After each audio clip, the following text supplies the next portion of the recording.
Good evening, welcome back to my YouTube channel genius academy Kolkata. आज का जो हम लोगों का टॉपिक है वो है इंग्लिश में टेंस और वो टेंस क्या है, प्रेजेंट कंटिन्यूअस। जैसे आप यहाँ पे देख सकते हो बहुत इजी है और मेरे ख्याल से सबका फेवरेट है, क्योंकि जब भी मेरे पास कोई न्यू स्टूडेंट आते हैं वो हर एक में यही करते हैं कि वर्ब में आईएनजी ऐड कर देते हैं। तो हर एक में आईएनजी ऐड नहीं करना होता है, ये ज्यादातर में मिस्टेक हो जाती है। वो ये है कि आपको आईएनजी ऐड करना है, लेकिन जब कोई काम चल रहा है, देखिए कंटिन्यूअस से आपको कंटिन्यू का फील आता होगा। कंटिन्यू हम लोग किसे कहते हैं, जो काम अभी चल रहा है। प्रेजेंट की बात हो रही है तो अभी प्रेजेंट में जो काम अभी हम लोगों का चल रहा है, बेसिकली हम लोगों को ये बता दिया जाता है कि जिस सेंटेंस के आखिर में रहा है, रहे हैं, रही है, आज, उसे हम लोग प्रेजेंट कंटिन्यूअस कहते हैं।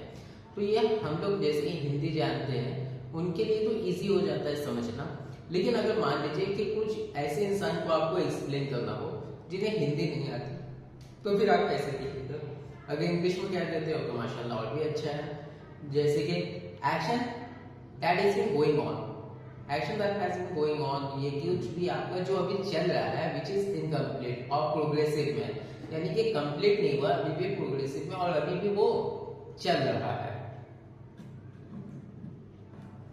तो इस वजह से हम लोग कहिए तो यानी कि जो भी आप काम कर रहे हो वो अभी कंटिन्यू है, चल रहा है, तो इस वजह से हम लोग करते हैं। तो इसमें अगर हम लोग पॉजिटिव लें, जिसको हम लोग अफर्मेटिव भी कहते हैं, उसका फॉर्मूला आपका हो जाता है, ठीक है, सब्जेक्ट यानी जो काम करता है plus is am are plus verb में आईएनजी प्लस ऑब्जेक्ट, ये हम लोगों का पॉजिटिव है, ठीक है। अब इज सिंगुलर के साथ लगेगा, यानी कि अकेले के साथ, जैसे कि ही, शी या कोई एक नेम पर्टिकुलर, उसके साथ हम लोग इज लगाएंगे। आई के साथ हम लोग एम लगाएंगे और आर प्लूरल के साथ, जैसे कि they, we, more than one name, इस तरह से हम लोग आर का यूज करेंगे। और यू को भी हम लोग एज प्लूरल काउंट करते हैं, जिस तरह से हम बता चुके हैं। यू का मतलब आप भी होता है और आप लोग भी होता है। तो चलिए पहला सेंटेंस बनाते हैं। पहला सेंटेंस जैसे कि अभी हम लोग बनाएंगे तो कुछ एक दे दीजिए। पहले एक बेसिक से चलते हैं, जैसे कि शी देखिए सिंगुलर है तो इज लग गया, शी इज ईटिंग। अब आपने वर्ब दिया और वर्ब के साथ आईजी लगा दिए, शी इज ईटिंग फूड, इसका मतलब वो खाना खा रही है। और दूसरा अगर देंगे तो किस तरह से देंगे, थोड़ा सा एडवांस पे चलते हैं।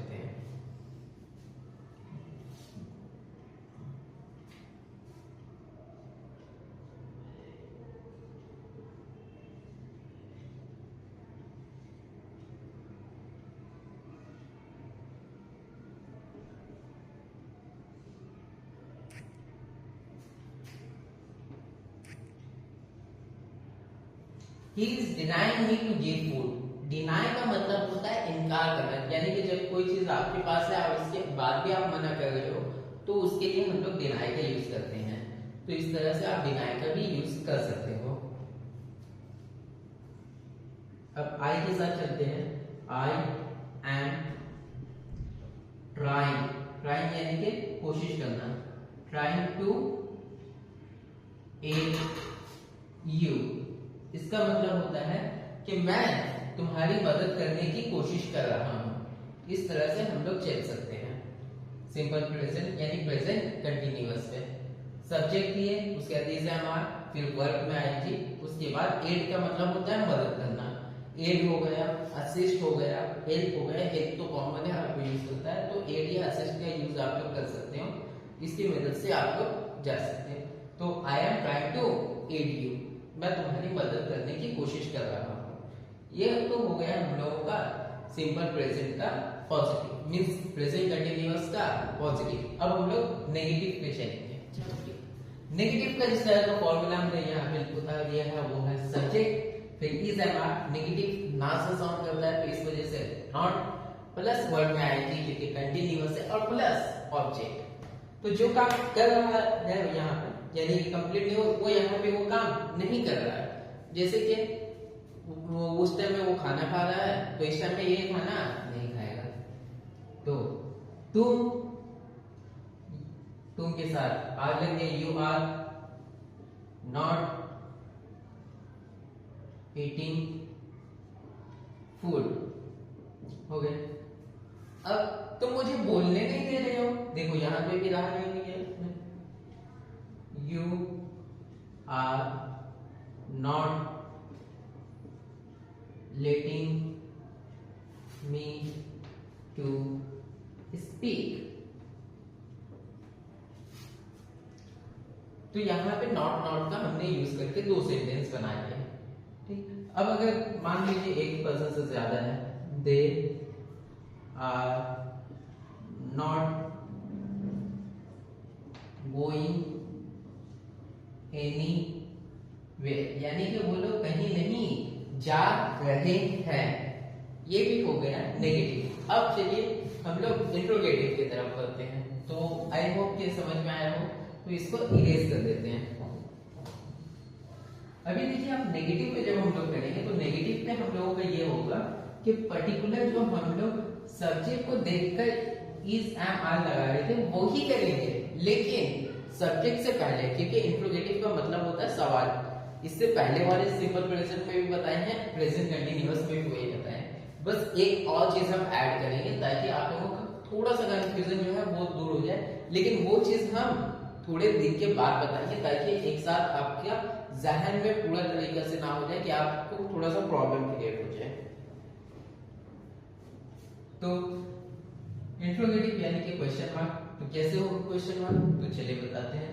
पहले इज एम आर ले लेंगे, is am are plus subject plus verb में आईएनजी प्लस ऑब्जेक्ट। अभी यहां पे देखिए एक क्वेश्चन बनाते हैं, उसके बाद आपको समझाते हैं। इज तो ये सिंगुलर है, ही इरिटिंग, इरिट का मतलब होता है परेशान करना, is he irritating you, question mark दे दिए, ठीक है। अभी देखिए इज सिंगुलर है तो हमने वही को देख के यानी कि सब्जेक्ट को देखकर ही इज लगाया, भले इज पहले लगाए हो लेकिन सब्जेक्ट को देखकर ही हमने इज को पहले लगाया है। तो इसी तरह से अब इसमें आप एक और क्वेश्चन लिखते हैं, आर दे गोइंग समवेयर, यानी कि क्या वो लोग कहीं जा रहे हैं। तो इन दोनों को आप ध्यान से देखिएगा, तो दोनों का आंसर हम लोग, दोनों का ही आंसर हम लोग क्या हाँ या ना में दे सकते हैं। तो जब दोनों का आंसर हम लोग दे सकते हैं हाँ या ना में, इज ही यकीन यू, क्या वो तुम्हें परेशान कर रहा है, या ही इज, अगर वो नहीं कर रहा, no he is not, are they going somewhere, क्या वो लोग कहीं जा रहे हैं, तो आपका आंसर या तो यस में होगा या फिर ना में होगा। तो इस तरह में हम लोग हेल्पिंग वर्ब को पहले ले आते हैं और कर देते हैं। लेकिन अगर मान लीजिए कि यहाँ पे हाँ ना नहीं वजह पूछे तो कैसे, जैसे कि इजी है ना, क्या वो तुम्हें परेशान कर, अब हम पूछ लेते हैं वो तुम्हें क्यों परेशान कर रहा है, यानी कि अब वजह उसका पूछना चाहते हैं। तो उस तरह के सेंटेंस को हम लोग WH क्वेश्चन भी कहते हैं, जिसमें आपका सेम तरह का प्रोसीजर रहेगा, बस उससे पहले WH आ जाएगा। जैसे कि वो तुम्हें क्यों परेशान कर रहा है, तो why is he irritating you, हो गया, ठीक है। अब अगर मान लीजिए कि आर यू गोइंग समवेयर, तो हाँ या ना में हो जाएगा, ठीक है। अब इसको हम समवेयर को हटा देते हैं और यहाँ पे क्या लगा देते हैं, where, where are they going.